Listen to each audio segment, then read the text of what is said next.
여러분 안녕하십니까? 미국에서 보는 한국 강희신입니다. 오늘 미국에서 보는 한국 시간에는 네 가지를 말씀드리겠습니다.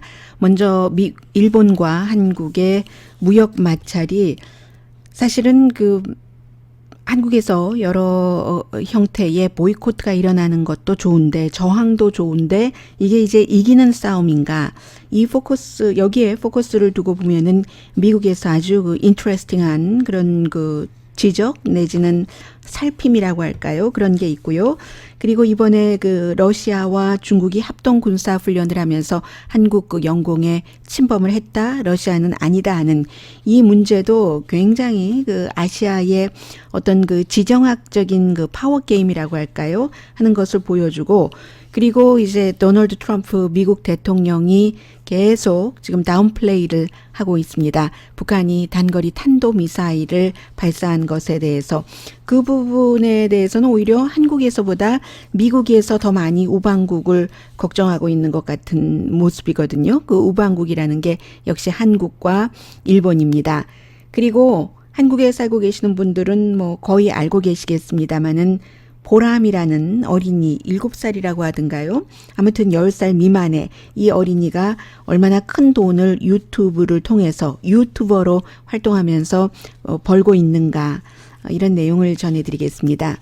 제일 앞에 한일 무역 마찰을 여러분들과 함께 좀 나누고 싶은데 국민이 애국심을 갖는 것은 당연하고 그 같은 애국심의 표현이 요즘에 보이콧으로 이어지고 있는데 물론 한국에서 국가가 앞에서 이끄는 그런 보이콧은 아니죠. 그래서 어찌 보면 이런 부분을 그런 보이콧을 통해서 한국 정부 내지는 문재인 대통령이 일본에 어떤 압박을 할 수도 있겠습니다마는 이게 또 어려움이 될 수도 있겠다 하는 것을 느낄 수 있는 아주 긴 내용의 전문가의 지적인데 이 전문가라는 게 오늘 여러분들께 좀 새로운 미국의 한 인스티튜션을 소개를 해드리겠습니다. Straight For라고 해서 Straight For 해서 이제 지정학적인 정보를 늘 다루고 1996년도에 텍사스의 어스틴에서 만들어진 그런 재단입니다. 조지 프리드먼이라는 사람이 만들었고 세계적인 시각을 다루거든요. 이 스트레이트포 제가 이 내용에 대해서는 또 todayus.com에 링크를 전부 걸어 놓을 테니까 여러분께서 자세히 보고 싶으신 분들은 읽어보시기 바랍니다. 대강 제가 키워드로 정리를 했어도 굉장히 긴 분량이거든요. 조금 냉정하게 특히 이제 한국에 사시는 분이라면은 바라보셨으면 좋겠다. 이 이슈에 대해서 그런 의미에서 전해드렸고요. 이 스트레이트포의 월드뷰라는 것을 내셔널 인트레스트라는 요즘 미국에서 많은 사람들이 북한 문제 또 미국의 국제 관계에 관해서 보고 있는 그런 잡지입니다. 여기에도 실렸습니다. 그래서 아직까지는 미국이 중재한다고 하지 않고 세계 시장이 교란된다고 하면서 애플에서 한국과 일본이 좀 무역 마찰 좀 정리를 빠른 시일 안에 해달라 하고 보이콧을 하지 말고는 아니고요. 이런 보이콧라든가 극단적인 방법이 아니라 정부와 정부 간에 해결점을 빨리 찾았으면 좋겠다 하는 공개 편지도 보냈는데요. 제가 이 내용을 좀 소개를 해드리겠습니다. 이 내용이라는 것은 애플이 공개 편지 보냈다 하는 게 아니라 애플의 공개 편지에 대해서는 오늘의 미국 정규 방송 시간에 전해드렸었고요. 오늘 미국에서 보는 한국 시간에는 스트레이트4에서는 어떻게 보고 있는가. 지금 세계가 한국과 일본의 무역 전쟁을 살필 필요가 있다는 주장을 하고 있습니다. 그래서 이제 여러분들께서 다 알고 계시는 과거에 일본의 제국주의 침략 국가였었던 그 일본에 대해서 지금 한국 국민들이 맞서고 있다는 거죠. 일본이 징용에 관해서 이제 배상 판결 헌법재판소가 하고 거기에 대한 보복 조치로 한국 반도체 산업이 굉장히 수출에 있어서 중요한데 반도체 산업을 이끌기 도저히 어려울 정도로 그 정도로 이제 소재를 한국에 수출하는데 까다롭게 굴겠다는 여기에 대해서 한국이 과거 침략국가 일본에 맞서고 있는데 또 마침 이때가 미국이 그 일본을 태평양 전략의 주춧돌로 놓고 여러 가지를 시도하는 때라는 거죠. 중국이 너무 떠오르고 있기 때문에. 해서 한국에서는 2017년도에 문재인 대통령이 당선된 이후에 아주 그 고통스러웠었던 과거 제국주의 시대의 그런 그 역사가 앞으로 자주 나오고 있고, 그리고 한 그 중앙에 있기도 하고, 그렇기 때문에 지난 2년 동안 문재인 대통령이 대통령으로 직무를 하고 있는 동안에 한국과 일본과의 관계가 전 정부보다는 굉장히 그 냉랭해졌다는 지적도 하고요. 그래서 이제 도쿄가 트럼프 스타일의 무역 전쟁을 시작을 해서 이제 그 힘들어진 업계, 그렇잖아도 뭐 여러 가지 그 반도체 산업 등등에 있어서 한국의 그 업계가 더 힘들어지게 됐다. 게다 대고 한국은 지금 국내의 정치 상황이 문재인 대통령에게 좋게 반영이 되는 것은 아니기 때문에 참 여러 가지로 일본과 쉽게 협상하기도 어렵고 경제도 어렵고 하는 그 앞선 부분들을 일단은 이 스트레이트 4라는 곳에서 미국 사람들에게 알려주고 있습니다. 미국 사람이기도 하고 세계 사람들에게도 알려주고 있습니다. 미국과 중국은 지금 한일 무역 마찰이 더 강한, 더 깊은 긴장으로 가기를 원치 않지만 해결 방안도 조금 없고, 시작 자체는 1965년도에 논란이 많았던 한국과 일본이 외교 관계를 수립할 때 박정희 전 대통령 당시, 그 당시에 이제 뭐 과거를 묻어두고 이렇게 저렇게 하면서 돈도 조금 주고 또 240억 달러 차관을 들여왔죠. 그래서 지금 한국의 보수 가운데서는 상당 분들이 뭐 이승만 전 대통령이나 박정희 대통령이 거의 모든 것을 잘했다 하는 이런 기반으로 가고 있기 때문에 이 논란이 있는 외교관계 수립, 그 박정희 대통령 시절에 있었던 여기서 240억 달러 차관을 들여오고 하는 이때 뭔가가 잘못됐다라고 얘기를 하다 보면은 박정희 대통령의 경제발전 업적에 또 흠이 갈 수가 있기 때문에 지금 보수 쪽에서는 그 한일 과거의 무역협정이라든가 지금 한국과 일본이 마찰을 빚는데 한국에서 뭐 보이콧으로 나간다던가 강성으로 나가는 것을 싫어하는 거죠. 이게 과거로 왜 여기 이런 문제가 시작이 됐는가? 과거 청산이 안 됐기 때문에 그 잘못된 과거가 누가 시작을 했는가? 박정희 전 대통령. 이렇게 되는 것을 보수에서는 원치 않는 것이고, 진보에서는 그게 거기서부터 잘못됐기 때문에 여기까지 오는 것이고 이제는 본때를 보여줘야지 된다. 우리가 뭉치면 못할 게 뭐가 있느냐. 이게 또 진보의 생각인데 진보의 생각이나 이상 자체는 좋고 또 그 과거 청산 확실하게 됐었으면 좋았겠죠. 그런데 지금 하기에는 시기가 아주 애매모호하고 그리고 그 일본이 그 트럼프 스타일의 압박을 하는 이것이 한국의 경제에 너무나 엄청난 영향을 미치기 때문에 과연 이게 성공을 할 것인가? 이게 이제 문제라는 거죠.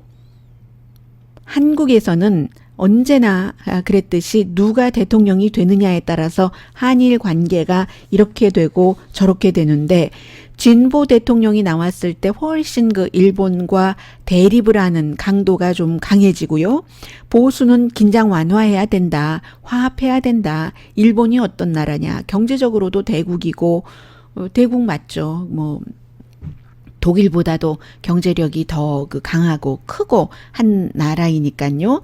그러니까는 한국이 일본을 잘못 건드렸다가는 큰일 난다 하는 것이고 또 진보 측에서는 그렇게 해서 이제까지 이런 일들이 해결되지 않는 것이다 라고 얘기를 하는 것이고요. 박근혜 전 대통령 시절에 참 이 돈은 제가 방송하면서 여러 번 껌값이라고 말씀을 드렸습니다. 사람이 위안부 그 당시에 살아계신 분들이 수십 명이었는데 927만 달러에 합의를 했다는 것은 껌값도 안 됩니다. 미국식 기준으로 따지면은 아무것도 아니죠. 그래서 문재인 대통령 들어와서 이건 아니지. 여기부터 이렇게 했고 이제 게다대고 징용 문제까지 되는데 지역의 변화도 드라마틱하다는 지난 10년 동안 이런 것들도 미국의 전문가들은 상당히 그 강조를 하고 있습니다. 그래서 이제 중국이 경제적으로 막 떠올랐었고, 그래서 일본도 마찬가지고 한국도 중국과는 경제적인 그 관계를 많이 맺고 있잖아요. 그렇지만 경제가 더 중요한가, 국방이 중요한가? 라고 말하면 어느 것이 먼저라고 딱히 꼬집어서 영원 무궁토록 어느 것이 먼저다라고 말할 수 없는 게 지금 한국과 일본의 그 입장이죠. 그래서 경제적으로는 중국이 한국과 일본에 다 중요하고, 그렇지만 한국과 일본은 누가 뭐라고 하던 지금 문재인 대통령이 얼마나 그 북한과 사이좋게 지내고 싶어 하던 그것과 상관없이 아직까지는 한국도 일본처럼 미국의 방위 우산 속에 들어가 있는 게 사실이죠. 그 국방에 있어서는 파트너죠. 그래서 이제 이게 뭐 밝은 면이 그 지난번에 조금 보이려고 했었을 때 보면은 중국과 일본과 한국이 2018년도 5월이었었죠. 뭐 무역 딜을 함께 하자 하면서 3년 만에 처음으로 그렇게 했는데 결국은 이것도 안 됐어요. 아주 밝다고도 볼 수 없는 거죠. G20 정상회담에서 한국과 일본은 뭐 마주하지도 않았고 뭐 등등. 그래서 경제적으로 이런 것들이 제대로 풀리지 않으면은 군사 협력도 조금 그 어려워진다는 거죠. 꼭 이번에 그 러시아와 중국이 합동 군사 훈련을 하면서 한국 그 영공을 넘었느니, 한국 그 방공 식별 구역을 넘었느니 이런 일이 있기 전에 지난번에 일본 정찰기도 뭐 일본 정찰기 일본과 한국의 주장이 다릅니다만 일본은 뭐 일본 경제구역에서 이렇게 했는데 한국이 뭐 위험하게 다가왔다라고 얘기를 하고 한국 구축함은 뭐 발포를 했고 일본과 반대되는 주장을 했고 이런 그 일들이 계속 있었고 그리고 이번 그 일본이 한국에 대해서 어떤 그 반도체 산업과 그 휴대폰 디스플레이에 넣는 세 가지의 그 소재에 대한 규제를 발표하기 전에도 역시 한국과 일본이 마찰이 있어서 WTO에서 그 케이스에는 4월 달에 한국이 이겼었고요. 해산물, 씨푸드였었습니다. 그런데 이제 이 부분은 징용 이 부분에 대해서는 헌법재판소가 사실은 그 7만 달러에서 그 1인당 9만 달러 정도 징용으로 끌려나갔었던 그런 분들께 배상을 해라 하고 내린 것이 7만 달러에서 9만 달러면은 작은 액수인지 모릅니다. 작은 액수인지 모르지만 그렇지만 이제 헌법재판소가 일본의 한국 내에 있는 자산을 동결할 수도 있는 위협을 했기 때문에 한국 법원이 그런 그 위협을 했기 때문에 일본에서는 이게 그 굉장한 거죠. 압류를 하고 일본인의 재산을 경매를 할 수 있다는 얘기잖아요. 이게 지금 오로 원비어의 부모가 미국에서 북한 자산을 그 압류하고 경매한다던 여러 식으로 해서 이제 본인들이 그 돈을 갖겠다. 뭐 이분들이 뭐 돈이 없어서 그런 게 아니라 이제 메시지가 있는 거죠. 그런 것과 마찬가지로 일본 측에서는 한국에 있는 일본 자산을 동결하고 경매까지 할 수 있다는 이거 아주 그 큰 것이고 이게 또 징용은 한국 사람들에게만 해당되는 것이 아니기 때문에 다른 동남아에서도 또 이 같은 일을 할 수가 있고 해서 일본으로서도 받아들이기 어려운 일이기 때문에 일본에서 중재위원회를 만들자고 했죠. 1965년도에 외교관계 그 박정희 전 대통령과 수립했을 때 그때의 조약부터 또 구체적으로 따져서 이제야말로 정말로 한국이 정권이 바뀔 때마다 다시는 이 문제를 들고 나올 수 없도록 그리고 나서 한국이 거부하면은 국제사법재판소에 이 문제 가져가겠다. 이런 얘기를 하면서 도쿄에서는 문재인 대통령이 조금 수그러들기를 원했는데 징용 부분에 대해서도 뭐 어떤 뭐 기금 재단 같은 것을 만들어서 하자 했는데 서울이 이건 거부를 했고요. 그래서 이제 일본이 전례 없는 무역 조치를 신뢰가 없으니까 우리도 이제 뭐 이렇게 하겠다. 아주 계산적으로 그 일본이 움직이고 있는 거죠. 일본은 한국에 대해서 무역 적자입니다. 아니 흑자입니다. 한 240억 달러 흑자인데 한국은 지금 6월 달에요. 1년을 기준으로 할 때 수출이 1년 전보다 13.5%가 줄어들어서 2016년 이후에 이제 그 수출이 제일 안 좋은 거죠. 5월 달만 하더라도 9.4%가 줄어들었다고 하잖아요. 게다 대고 반도체 이런 그 수출은 1년 전보다 25.5%나 줄어들었습니다. 6월 달에. 7개월 연속 줄어들어서요. 이게 이제 기본적으로는 세계의 수요가 조금 줄어든 것도 있고 또 미국과 중국의 그 무역 전쟁 때문에 그런 영향도 받고는 하는데 그래서 지금 한국이 7월 2일에 발표하기를 2019년도의 경제 성장 예측이 0.2%가 내려가서 2.4%에서 2.5% 정도다 하고 발표를 했으니까 이게 이제 2012년 이후에 경제 성장률이 최저인 겁니다. 이런 상황에서 일본이 이제 한국에 뭔가를 그 수출하는 것을 규제를 한다면 한국의 뭐 기계류, 플라스틱, 또 전자, 산업 생산에 아주 그 타격을 많이 줄 수 있는 거죠. 문재인 대통령으로서는 지금 지지율이 내려가고 있잖아요. 2020년 내년에 이제 총선이 있는데 현재 그 전반적으로 뭐 여론조사 기구마다 조금 다르기는 합니다만은 평균 지지율이 45% 정도 되고 게다 대고 이제 경제라든가 실업률 부분에서는 더 낮아서 30% 지지율밖에 안 나오잖아요.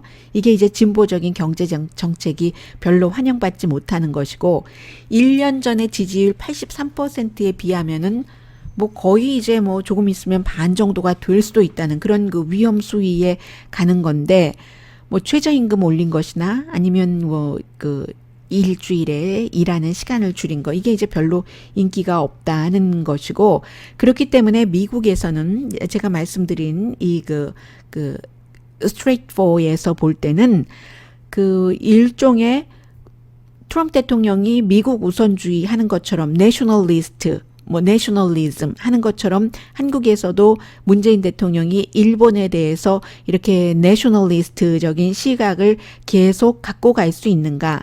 지금 북한 문제 때문에 지지율이 83%, 뭐 거의 90%까지 올라갔었던 적도 있지만 지금은 북한 문제가 완전히 뭐 북한이 오지랖이 넓다는 둥 아니면 이중적인 행태를 보인다는 둥 문재인 대통령을 비난을 하고 있기 때문에 지지율을 올릴 그 지금 어떤 그 룸이 문재인 대통령에게 별로 그 없다.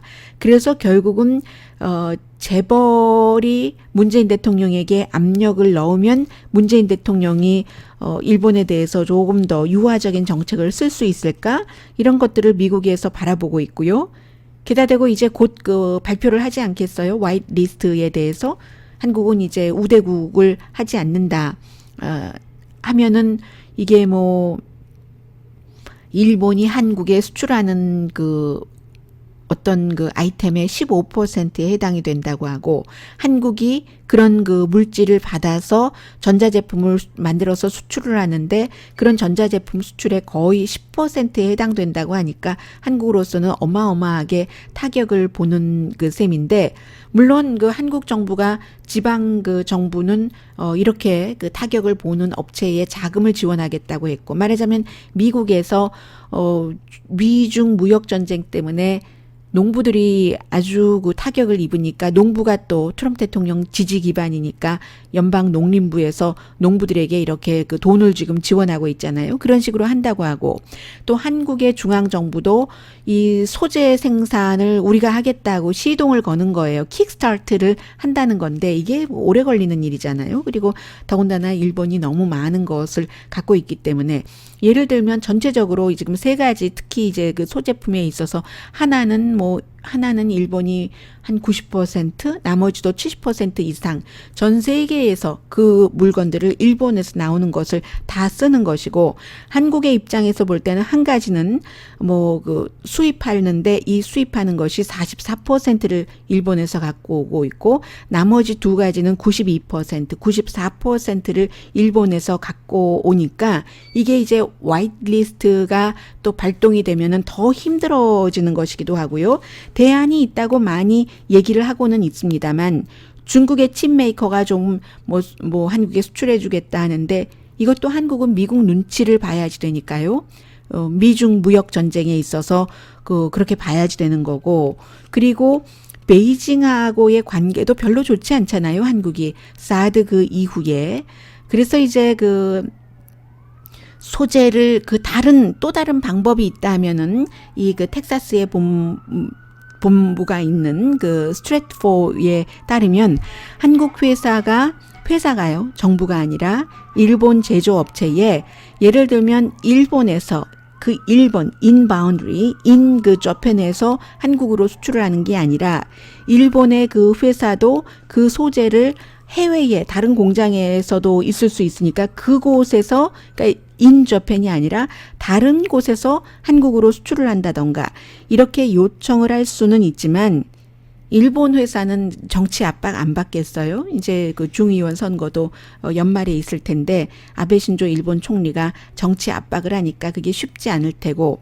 러시아가 또 일부는 그 우리가 수출을 할 수도 있다라고 얘기를 하지만 그게 새롭게 테스트를 하고 검증하고 하는 기간이 걸리고 또 그 퀄리티도 그렇고 또 뭔가가 다 맞아야지 되잖아요. 그래서 굉장히 힘들다는 거고요. 2018년도에 한국 반도체가 세계 반도체 시장의 24%를 장악하고 있었는데 미국 다음인 거예요. 미국이 한 45%를 장악하고 있고요. 그리고 한국의 반도체 업계는 한국 전체 수출 업계의 18%를 차지하니까 제일 큰 하나의 그 업계로 보면 제일 큰 것이고요. 플러스 전화기까지 하면은 전체 수출의 20%, 5분의 1을 차지하고 있으니까 이 대체하고 이제 와서 새로 개발을 한다는 것이 굉장히 힘들다. 하는 것. 물론 최근에 좀 그 반도체 이런 취입의 요구가 좀 줄어들어서 나아지고 있다고는 하지만 한국의 입장은 그렇고요. 일본의 입장은 일본 내부에서 한국에 대해서 압박을 해라 하는 사람이 58%, 이 같은 압박에 반대하는 사람이 24%밖에 되지 않습니다. 그리고 일본으로서는 꼭 그 업계에서 그 업계 자체가 수출을 못해서 해를 본다고 하더라도 경제에 아주 결정적이진 않거든요. 한국처럼 전체 수출의 20%를 차지한다던가 그렇지 않기 때문에 한국이 양보를 하지 않더라도 일본은 어떤 그 재량권이라든가 지렛대를 더 갖고 있다는 얘기입니다. 강성으로 한국에 지금 나가는 것을 포기할 이유가 좀 적다는 거죠. 물론 한국도 일본에 보복을 할 수 있지만 일본 상품에 대해서 보이콧을 한다고 하고 특히 이제 관광객 같은 경우 관광 가지 말아라 한다고 하지만 일본 전체 관광객의 22%가 이제 한국 관광객이고요. 아무튼 그렇습니다. 그래서 이제 2020년 선거를 앞두고 다가오면서 문재인 대통령이 선택을 해야지 되는데 그 일본에 대해서 언제까지 그 경제를 희생을 해가면서 압박을 할 수가 있는가. 수출의 20%나 전체 수출의 20%나 차지하고 있는데 일본은 관광 하나가 이제 크다고 하더라도 그 관광의 22%고 한국의 경우는 지금 일본이 계속 압박을 하면은 전체 수출의 20%니까 누가 더 힘들겠어요. 이런 부분들을 이 텍사스에 본사가 있는 스트레이트포가 강조를 해서 얘기를 하고 있습니다. 그 한국과의 이 같은 그 악감정은 일본으로서는 이런 문제는 있죠. 북한과 지금 그 접촉을 하고 싶은데 거기에는 조금 걸림돌이 될 수는 있다라는 점도 지적을 하고 있고요. 그리고 한국과 일본이 무역 마찰로 이렇게 긴장을 하고 있는 것은 그런 지역의 경제 협력체에도 좀 해가 된다고도 얘기를 합니다. 인도도 요즘 목소리가 커져서 뭔가 그 협조를 할 때 전보다는 조금 어려워졌고 그럼에도 아무튼 그 일본과 한국은 주요 그 이해관계가 미국의 군사 우산 아래 들어가 있다는 것. 좀 미국의 그 부분 군사력, 방위력이 있어서는 의존을 하고 있기 때문에 미국이 아직까지 중재를 한다는 얘기는 안 하잖아요. 그렇지만 어쨌든 양측이 협상 모두가 없다면 그때 미국이 어떻게 나올 것인가. 그리고는 이제 문재인 대통령이 언제까지 한국의 경제를 희생시킬 수 있는가. 앞서 말씀드린 것처럼 일반인들은 할 수 있겠죠. 우리 보이콧 하자 하고 할 수도 있는데 그것만으로 전체적으로 이 산업이 수출 업계가 타격을 받으면 문재인 대통령이 어떻게 할 것인가. 이제 그것이 문제로다 하는 얘기입니다. 그리고 러시아와 중국이 합동 군사 훈련을 하면서 한국의 방공 식별구역이라든가 아니면 독도 그 영공을 침범했다. 이 문제는 정말 잘못하면 3차 대전이 일어날 수도 있는가? 이런 지적까지 나오고 있거든요. 세바스찬 그 러블린이라는 사람이 National Interest이라고 미국의 뭐 요즘에 그 특히 북한 문제에 대해서 그 많이 연구도 하고 그 재단이기도 하고 또 그 재단에서 잡지도 만들고 그 잡지에 기고를 했는데 뭐 이코노미스트라든가 미국의 또 다른 그 전문가들의 말을 인용을 해서 제가 오늘의 미국 정규 방송 시간에 전해드리기는 했었습니다마는 어쨌든 이 전문가도 그런 얘기를 합니다. 중국과 러시아의 전투기가 그 Sea of Japan이라고 표현을 했네요. 어쨌든 그곳에서 랑데뷰를 한 것이 처음인데 합동 그 정찰 훈련 같은 것을 하면서 지금 그 방공 식별구역이라는 것은요, 자주 그 국가별로 그 좀 그 확장을 많이 해서요, 보통 한 그 딱 정해진 곳에 12마일 정도 해서 이제 그 국경이라든가 해안선이라든가 이런 데서 지금 다 그렇습니다. 국제적으로 딱 그 법이 없어요. 해서 한국과 일본과 중국이 오버래핑 되는 그런 지역이 많기 때문에 뭐 중국이나 러시아가 우리가 언제 한국 영공을 침범했어? 러시아가 뭐 이렇게 지금 얘기할 수도 있는 곳이고요. 지금 뭐 레이더 이미지를 서로 교환한다고 하니까 조금 있으면 어떤 입장 같은 것이 나올 테지만 한국은 중국과 러시아가 지난 그 7개월 동안 한 그 30번 이상 그 영공을 침범을 했다라고 얘기를 하고 있고, 일본 같은 경우는 3분의 2는 중국이고 다른 나라들이 한국도 포함되고요. 러시아도 포함되고 1년 동안 지난 3월까지의 1년이요.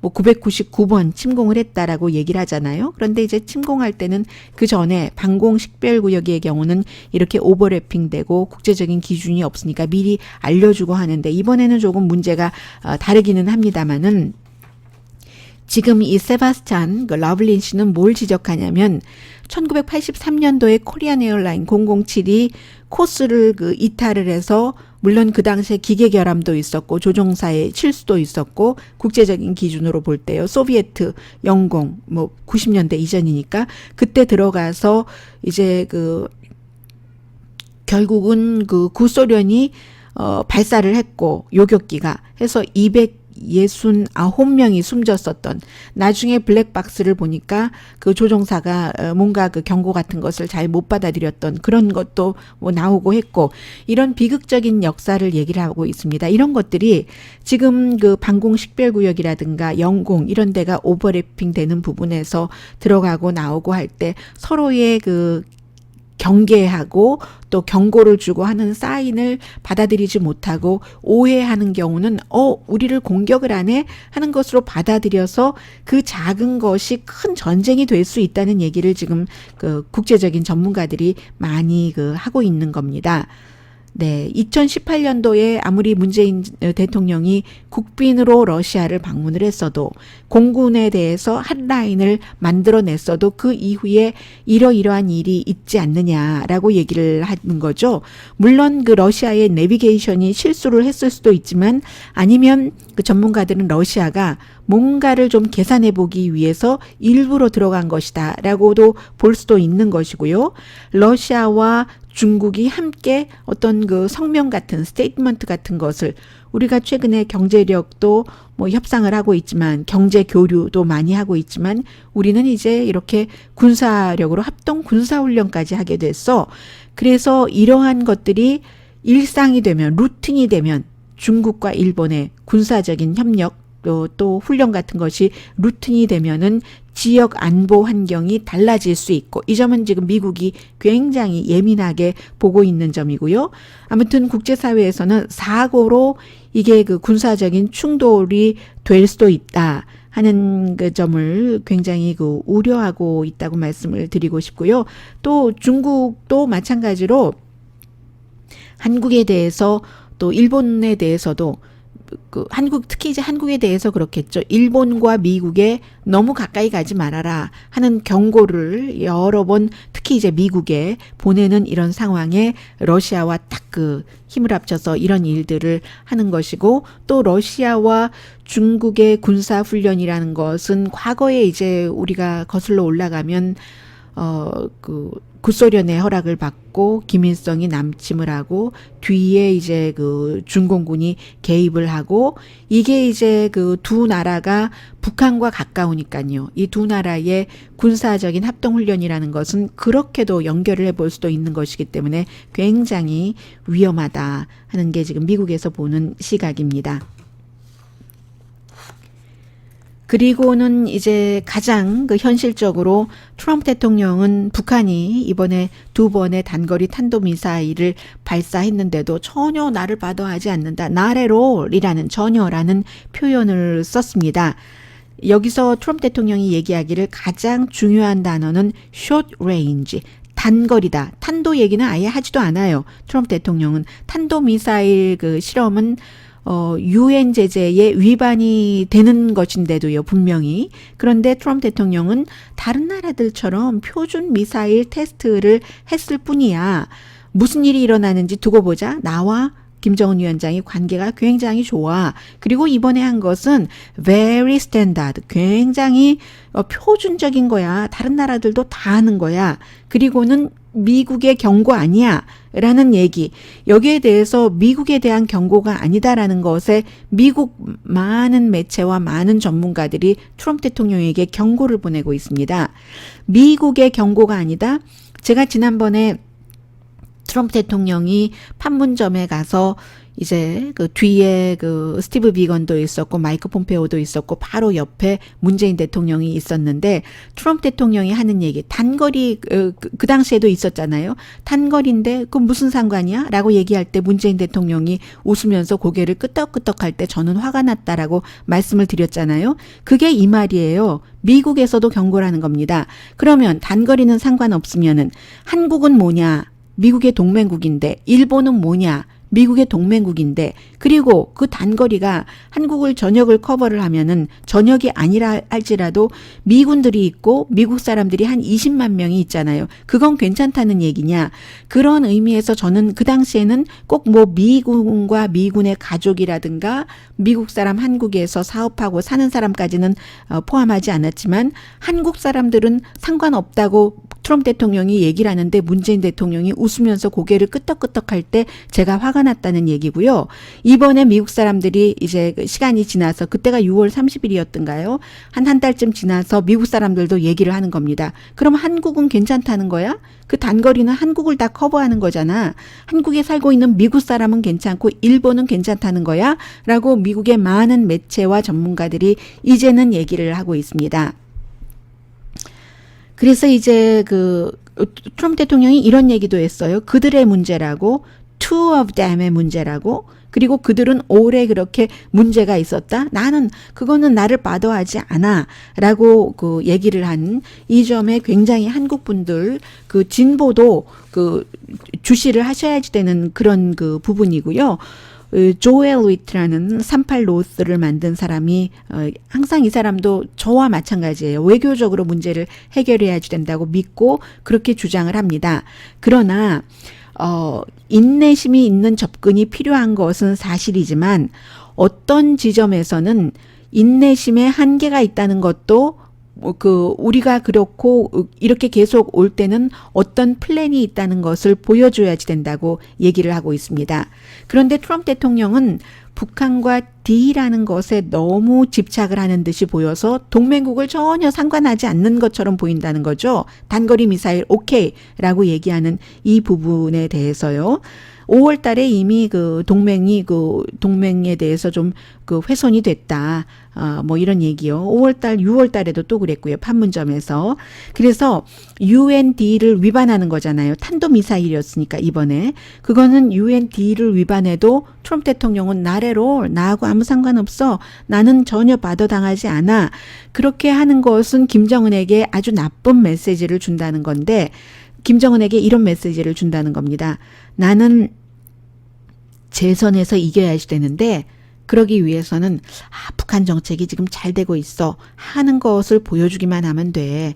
아주 그러니까 김정은 당신이 오히려 지금 좋은 조건에 있어. 대륙간 탄도미사일 테스트만 안 하면 돼. 그러니까 핵무기도 만들어도 돼.